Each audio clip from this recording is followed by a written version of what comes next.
네, 네. 제가 이제 올해 영상 이제 2022년 이민년 네, 운을 봐주면서 제가 타이틀을 뭐라 잡았냐면은 살아남는 자들이 승리를 할 정도로 굉장히 안 좋다라고 얘기했는데 이게 여러 가지 의미예요. 그러니까 세분화되어서 뭐가 이제 그 얘기해 준 것도 있지만 제가 이제 러시아가 이제 우크라이나 이제 침공 전쟁을 하는 거 보면서 내가 또 이제 하나 놀랬어요. 왜냐하면 이제 그 2020년 이민년 뭐 구군에서 그거를 내가 타이틀을 뽑은 게 아니라 신령님이 얘기한 거였거든. 그러니까 너희 중에 살아남는 사람이 별로 없을 거다. 응? 전반적으로 이 나라의 문에서. 그러니까 이제 굉장히 힘들 거다라는 거였는데 이게 이제 물론 우리 러시아와 우크라이나와 이제 먼 관계지만 그냥 어떤 그런 상징적인 신호로 저는 받아들였어요. 상징적인 의미로 저는 그걸 받아들여서 굉장히 우리 신령님이 어떤 해안이라든지 그런 게 굉장히 정말로 높으시다라는 거를 또 한 번 느꼈어요. 그리고 여러분이 이제 제가 또 이 전쟁에 대해서 뒷조사를 하다가 이제는 이제 우리 무속에는 선악이라는 개념이 없어요. 그러니까 누가 좋고 나쁘다. 그러니까 제가 정치 얘기를 조금 많이 다루니까 그런 분들이 있거든. 이제 이 민주당 지지하시는 분들은 뭐 이제 이거를 자꾸 선악계 이분법으로 보시는 거든. 근데 제가 그분한테 문자로 그랬어요. 무속에는 선악의 구분이 없다. 그리고 우리 무당들은 그리고 큰 만신들은 지금도 북한 뭐 인민군을 위해서 구술하시는 분들도 있고 이렇게 뭐 파로라든지 뭐 파주에 이렇게 그런 거 있잖아. 중국군 묘지 있고 북한군 묘지가 있거든.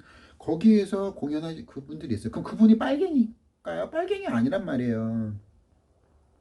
우리는 그냥 인류 살을 다 애통하고 애석하게 보기 때문에 다 희생자잖아. 북한에 있는 사람들도 희생자고, 이 남한에서 전쟁의 피해자들도 희생자고, 우리 그 광주에 있는 사람들도 희생자잖아. 그러니까 우리 무속은 그런 뭐 보수는 악이고 또 진보는 선이고 혹은 진보가 보수가 선이고 진보는 악이고 이런 개념이 없어요. 그러니까 인간에 대해서 애석하고 통탄하고 인간을 기리는 종교 그리고 우리는 또 내세의 복을 빌어주고 또 우리는 현실을 잘 살으라고 이끌어주는 어떤 정신적인 어떤 그런 거를 추구하는 사람들이란 말이에요. 그러니까 여러분들이 잘 아셔야 되는 거예요. 뭐 제가 뭐 예를 들어 뭐 더 유명해지면은 광주 가갖고 뭐 이렇게 5.18 희생자들을 위로해 줄 수도 있겠지. 그런데 뭐 저 사람은 보수당 지지한다고 했는데 왜 광주 가서 왜 구설해 주냐. 그러니까 그렇게 바라볼 입장이 아니라고. 이 한국 무속은 피해자도 불쌍하다 그러고 가해자도 불쌍하다 그러는 거예요. 왜 시대에 따라 역사는요 승자의 기록 따라 바뀌는 거기 때문이에요. 그리고 제가 이거를 다 조사를 하는데 1차적으로 러시아가 우크라이나를 침공한 거는 잘못된 거지만 미국이랑 유럽에서 러시아를 30년 동안 오지게 갈궜어요. 그러니까 지금 미국이나 지금 우리가 지금 정은이 갈구는 거 없잖아요. 안 갈구거든요. 근데 세계 2위의 군사 대국이에요. 근데 엄청 갈궜어. 그럼 내가 그럼 푸틴 이래도 엄청 빡쳐 있을 상황이에요. 지금 자체가. 첫 번째는 그렇고 두 번째는 뭐냐면 우리가 우크라이나를 물론 거기서 전쟁의 희생자들은 굉장히 잘못된 거고 푸틴 대통령이 잘못한 거예요. 그런데 거기 우크라이나가 어떤 나라인가 보자면 아동 성매매가 굉장히 활성화된 나라예요. 아동 성매매. 그러니까 우리가 이거를 다 내면을 봐야 되는 부분이 있어요. 그리고 이제 제가 또 약간의 이제 그런 음모론적인 관점에서 보자면 우크라이나가 그러니까 딥스테이트 그림자 정부들의 자금 세탁줄인 거고 그리고 이번에 이제 그 미국이 어떤 백신 연구소라든지 제약 연구소가 우크라이나에 10개가 넘는 연구소가 있어요. 그러니까 러시아가 쳐들어가면서 그런 연구소들을 이제 박살냈거든요. 그러니까 그런 게 있어요. 그러니까 그런 부분도 봐야 되는 거예요. 어찌됐든 간에 전쟁은 잘못됐지만 러시아가 왜 빡쳐 있는지를 봐야 되는 거예요. 자, 이번 전쟁으로 통해서 우리가 알 수 있는 거는 뭐냐면, 자, 북한은 핵은 이제 절대 포기 안 한다. 라는 거고, 그래서 우리나라에는 저 전쟁이 굉장히 시사하는 바가 커요. 첫 번째로는 북한이 핵을 안 할 거고, 종전선언 해봤자 아무 소용 없다라는 거를 우리에게 시사를 해주고 있죠. 그리고 전 세계적으로는 뭐가 있냐면, 독일이 재무장을 했어요. 그러면 어떻게 되냐면, 지난 30년간의 평화는 깨졌어요. 이제는 정말로 혼돈의 시대가 올 거예요. 그리고 시리아에 지금 러시아군이 주둔해 있거든요. 있으면서 이제 러시아와 유럽과 미국 서방 세계와의 제3차 전쟁이 아마 이번 이번 전쟁은 아니에요. 이걸 통해서 갈등이 격화되면서 제가 볼 때는 아마 짧게 보면 20년, 길게 보면 30년 안쪽에 3차 대전이 일어날 수도 있다라는 거고, 제 영상을 쭉 보신 분들은 제가 뭐라 그랬어요? 2040년에서 2050년대에 넘어갈 때 전 세계 체제가 바뀐다 그랬어요. 극심한 혼란이 오고 체제가 바뀌고, 그리고 30억 명 정도가 굶어 죽을 거다라고 얘기를 했거든요. 그러니까 감이 오시죠. 그러니까 평화 시대는 이제 끝났어요. 그렇다고 뭐 내년부터 뭐 갑자기 전쟁 나고 이런 게 아니라, 이게 점차 점차 어떤 우리가 모르는 어떤 사이클로 바뀌는 거. 바로 직전 영상에서 제가 뭐라 그랬어요? 보병궁 시대, 이 별자리, 천문학의 별자리 시대가 바뀌면서 인류가 극심한 혼란의 시대로 들어갈 거다라고 제가 방송을 올렸거든요. 그러니까 이게 점점 사이클이 맞아 들어가는 거예요. 그러면서 이게 3차 대전이 되면서 이제 그런 로마 카톨릭으로 대변되는 유럽 문명, 그리고 기독교 문명, 이슬람 문명이 지게 되고, 일종의 인류는 아마 이제 이런 어떤 샤머니즘과 어떤 이제 동양의 어떤 사상 철학들이 대두되면서, 이제 우리가 그 옛날에 얘기했던 이제 한국이 전 세계의 어떤 문화적인 중심이 된다라고 하는 게 그 무렵부터예요. 그래서 제가 영상에서 말씀드렸죠. 100년만 늦게 태어날 거. 너무 일찍 태어났다라고 하는 게 그런 의미예요. 그래서 제가 여러분한테 말씀드린 게 뭐냐면, 돈을 버셔라. 지금 이 체제는 얼마 안 가서 전복될 거니 돈을 많이 버시고 여러분의 자손들, 후손들을 위해서 매진하셔라라고 제가 영상을 올렸고, 제가 왜 비트코인이나 주식이라든지 경제에 대해서 왜 여러분들한테 자꾸 어떤 아젠다를 주는 이유가 뭐냐면, 그런 세상이 올 거기 때문에, 증상도랑 대순진리에서 얘기하는 그런 개벽의 시대가 곧 올 거기 때문에, 다 그 개벽의 시대가 온다해서 인류가 멸명이 되거나 뭐 멸종이 되거나 그러진 않습니다. 근데 극도의 혼란이 오는 거죠. 그런 시대가 올 거기 때문에 대비를 하셔라라고 얘기를 하는 거예요. 그리고 그 시기를 성경에서 얘기하는 휴거라고 얘기를 하는 거고, 종말의 시대라고 얘기하는 거고, 제가 나중에 이제 시간이 됐으면 요한계시록으로 소개해주면서 전천년설과 후천년설이 있어요. 세상의 종말의 환란 시기에 그 7년의 그 시기가 언제 오느냐, 환란 전에 오느냐, 환란 후에 오느냐라고 이제 여러 가지 해석이 있는데, 그게 이제 전천년이냐, 그러니까 예수님 오시기 전에 그 7년 환란이 오느냐, 예수님이 오고 나시고 나서 7년 환란이 오느냐, 이런 그런 이론이 있거든요. 그러니까 그거를 내가 이제 그런 별자리 얘기하면서, 보병국 얘기하면서 풀어드릴 거예요. 굉장히 어렵죠, 여러분? 그러니까 다 소화하실 수 있어요. 하실 수 있으니까 잘 계속되는 이 어려운 강의도 잘 들어봐 주세요. 그러니까 이 체제가, 제가 이 현대 문명의 체제가 제가 20년에서 30년밖에 가지 않는다라고 얘기를 한 거예요. 그렇기 때문에 이 독일의 재무장은 이제 이 30년 동안 대표되는 90년대 이후 큰 분쟁이 없었어요. 큰 전쟁이 없었단 말이에요.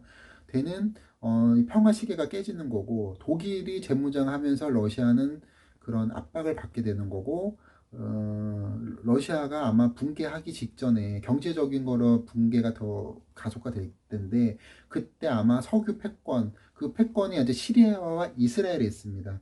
왜 이스라엘 중동에서 3차 대전이 일어날 확률이 높냐 하면, 이스라엘 앞마당에 지금 사우디아라비아의 유전과 양에 버금되는 석유가 발견이 되었어요. 머리 아프시죠? 그러니까 뭐가 이게 퍼즐이 탁탁탁탁탁 맞아가고 있어요, 지금요. 5년 단위, 10년 단위로 이 퍼즐이 탁탁탁탁탁 맞아가고 있어요. 자, 그래서 여러분들이 이제 서울에 집을 계시고 수도권에 계신 분들은 장기적으로는 떠나 계시는 게 좋고, 왜냐면 러시아의 핵 버튼이 서울이랑 대전에 향해 있어요. 우리나라도 핵을 맞아요. 러시아가 딱 설 때. 그러니까 이게 굉장히 지금 단순하게 볼 문제가 아니에요. 다행인 건 지금 당장 일어나는 건 아니에요. 아닌 거기 때문에 우리가 시간이 있다라는 거예요. 그리고 우리가 조금씩 노력하면 이 운명의 수레바퀴는 조금씩 바뀔 거다라는 거예요. 그래서 아까도 말씀드렸다시피 우리에게 시사하는 바, 정은이는 핵을 포기 절대 안 한다. 정전협정은 아무 소용이 없다. 그건 뭐냐면 우리가 핵을 가져야 되는데 우리가 핵을 가지지 못하죠. 중국이랑 일본 때문에. 그럼 결국은 미국은 일본만 핵을 가지라라고 도와줄 승산이 커요. 그리고 크고, 북한은 이제 친미를 하면서 북한에도 이제 미군이 들어갈 가능성이 많죠. 그렇게 되면 우리나라는 좆된다라는 거예요. 자, 이런 운명의 시계로 이렇게 탁탁탁탁 지금 우리가 가고 있는 거기 때문에 우리가 지금 러시아와 우크라이나 전쟁 이후를 굉장히 많이 봐야 되는 거고, 그리고 이제 오미크론 시대 이후에 우리가 또 미국이 세계 질서를 재편할 텐데, 이 러시아 전쟁 이후로 재편할 텐데 우리는 점점 더 사면 초과에 놓일 거다라는 걸 말씀을 드립니다. 자, 그 부다페스트 협정을 보면요, 뭐라 돼 있냐면 여러 가지 우크라이나에 대한 침략이라든지 유해 행위를 금지한다라고 적혀 있지 않고 삼가한다라고 적혀 있어요. 그러니까 우리가 미국을 믿을 수도 없고요. 러시아가 이제 우크라이나 입장에서 보자면 미국을 믿을 수도 없고 러시아도 믿을 수가 없는 거예요. 그러니까 그렇게 줄타기 외교를 하다가 이제 러시아한테 의도 맞는 건데, 문제는 미국과 서방 세력이 러시아가 우크라이나를 때리도록 지금 이렇게 몰고 간 거예요. 우리도 마찬가지인 거예요.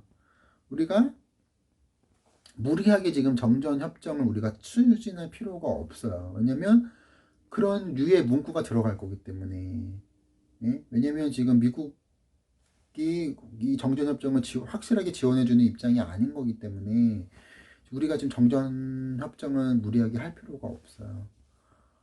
그리고 어차피 종이 쪼가리에 불과한 거고, 그리고 일본이 조금 있으면 이제 핵 개발 재처리를 하면서 핵 개발 직전까지 갈 거고, 미국이 그걸 용인해 줄 겁니다. 그렇기 때문에 우리가 일본에 해구산 들어갈 수는 없잖아요. 그러니까 우리가 더 동등하게 일본이 개발하면 우리가 해야 되는데, 그러니까 일본과 적대적일 필요가 없어요. 그러니까 일본이 하면 우리도 하게 해달라고 오히려 일본이랑 같이 연합해서 미국한테 이거를 제안을 해야 되는 거예요.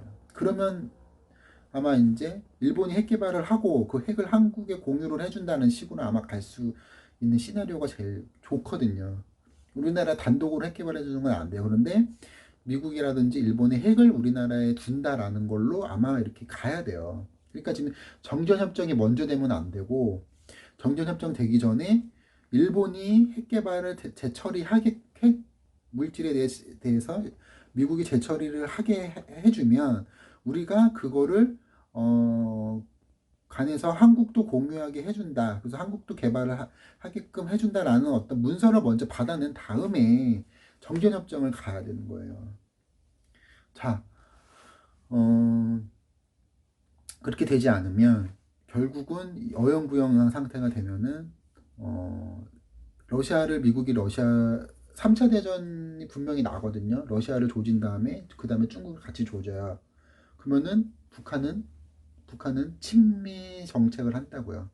그러면은 이제 영원히 이제 북한과의 분단인 거고 이제 오히려 그러면 우리는 핵을 갖지도 못해요. 왜냐면 미국이 북한에 들어가기 때문에. 자, 그렇기 때문에 우리가 이 우크라이나와 지금 러시아의 전쟁을 굉장히 좀 이렇게 심도 있게 바라봐야 되는 거고 앞으로 정권 보수 진보 관계없이 우리는 무조건 일본이랑 관계 개선을 해야 됩니다. 해야 되는 거고 이 관계 개선은 5년 10년 안에 되지 않아요. 미국이 일본에게 핵을 줄 거기 때문에 우리는 그 핵을 받아와야 돼요. 그러니까 일본이랑 10년 혹은 20년간에 걸쳐서 지금부터 쫙 내밀하게 가야 돼요. 안 그러면 우리는 핵을 머리에 안고 살면서 미국이 북핵을 용인해 주면서 미국 평성이나 이쪽 뭐 이제 뭐 해주 부근에 미군이 주도를 하면서 미국이 북한을 밀어주면서 우리는 이제 영원히 이제 북한의 핵 인질로 가는 거예요. 그렇기 때문에 우리가 지금 정치권들 보고 계시는 분들이 굉장히 정신을 차려야 된다. 이런 거를 말씀드릴 거고 제가 이 우크라이나와 미국, 러시아의 전쟁을 보면서 러시아가 잘못한 거지만 우크라이나에 대한 본질을 좀 제대로 보자는 얘기예요.